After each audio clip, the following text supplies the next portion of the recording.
Well, here's the way that I am growing strawberries in the hydroponic system. It's with drip emitters. And I've got these regular $15 window boxes. And I use these brass fittings that adapt to a regular garden hose. Drill out a 1 1/8 inch hole, add that brass fitting, screw that garden hose right on there, and that's simply a drain. So that's a short garden hose that goes back to my reservoir. So the pump is on this here. There's the pump. I put the pump into a mesh bag to keep it clean. And when the pump's on, it pumps the water up into this pipe, goes through the drip emitters, and each plant has one dripper in it. Drips water, and this is cocoa and perlite, not soil. This is all hydroponic. Cocoa and perlite in the cloth bags, and these are 1 gallon cloth pots. So I'm using a small sized pot, which is real nice. In my bigger systems, I use the 3 gallon pot, which is like this. And again, all cocoa and perlite. And you can grow a full-size plant in those 3 gallon pots. That's what I'm growing these peppers in. And that is a 8-foot tall pepper plant that has produced, I don't even know how many hundreds of peppers for several months now. So you can grow a big plant in a small pot, and this 1 gallon pot is definitely a good size for these little strawberry plants. Delicious she goes.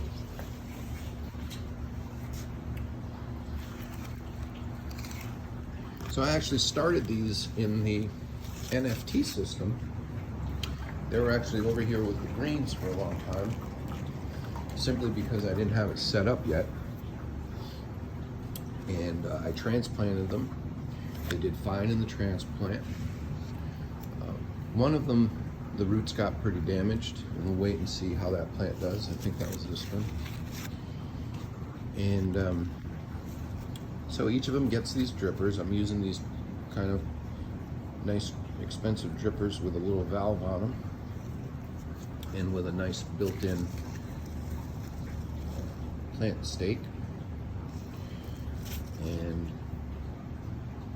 comes down to the other pot and just continues there. So I'm doing both of these window boxes from that one connection, and then I do run out the drain from both pots. So both of the window boxes have that hose on the bottom. I found that the other hole, it does drip a little bit, so you seal that up with silicone to begin with, and it works real well. And drain back, gives me a little extra growing space. You can see I've got it kind of off of the edge of the shelves here, and that works well because I need to raise these anyway to get them past the fittings. So I raise those up on these 2x4s here, and then the window boxes can sit right on those 2x4s, and that all gives me a little extra growing space. So I'm going to do 2 more of these over here, and we'll do some more strawberries that way. And we're also going to figure out a way to plant some raspberries in this hydroponic system.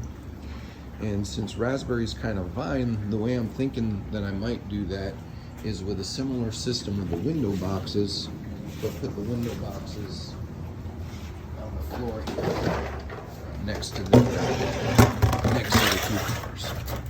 So I could run a few window boxes like that, and if it gets enough light, that'll work. So, and since some of this equipment is somewhat movable, I could always start them where there's more light, and then once they start vining, move them onto the floor here and let the vines go up closer to the lights. So we'll see how that goes. But that'll give us berries year round. And that pretty much gives us a pretty full offering. We're going to try to add some miniature citrus trees. And as it is, we're growing most of our vegetables now. We've got our root vegetables coming in real well.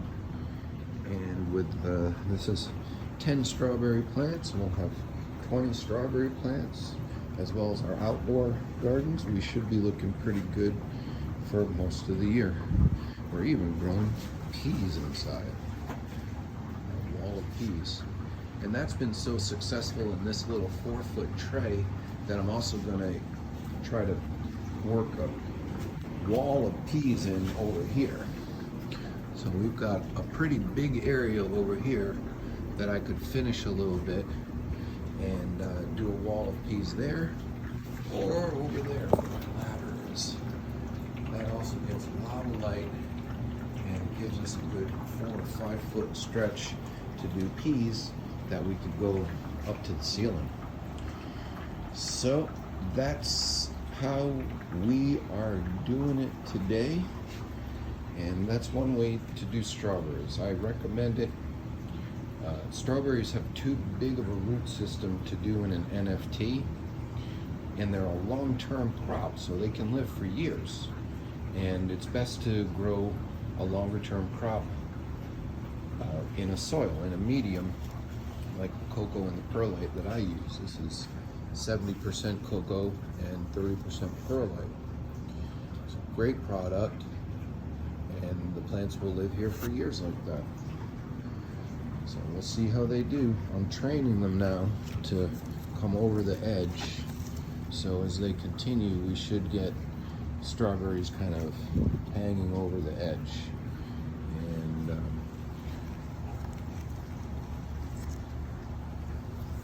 they're delicious too. They don't get very red, this variety. It's kind of a pink variety. And they're almost done like that. Very sweet and delicious. And in the hydroponic system, you get really nice flavor.